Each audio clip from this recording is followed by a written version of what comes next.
Конкурс у нас проходит второй раз. Да. Условия конкурса мы изменили, чем в прошлом году. В прошлом году у нас первый этап проходил по практике, потом второй этап по теоретической. Первый тур мы сделали по теории. Там будет 30 вопросов по НГДО пункт 3, нефтегазодобывающие.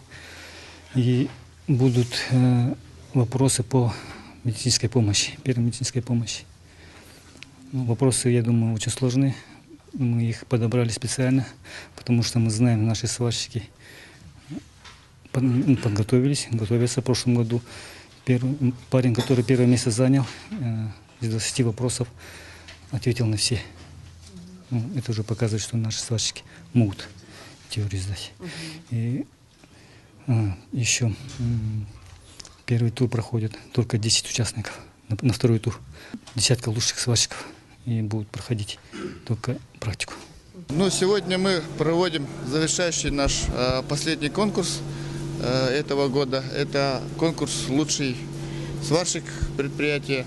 В этом году он проходит при большом количестве участников, потому что, в принципе, та идея о популяризации рабочих профессий, да, о мотивации повышения качества труда, оно очень сильно влияет на наших работников. И в этом году во всех конкурсах количество желающих принять участие, оно возросло.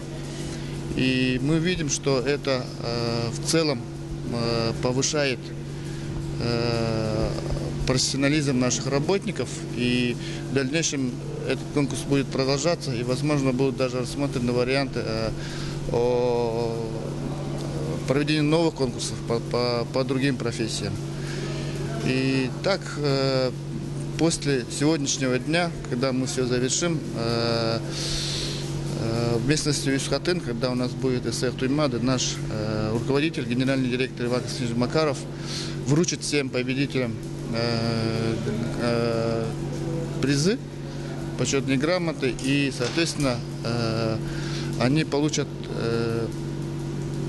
доплату к своим зарплатам.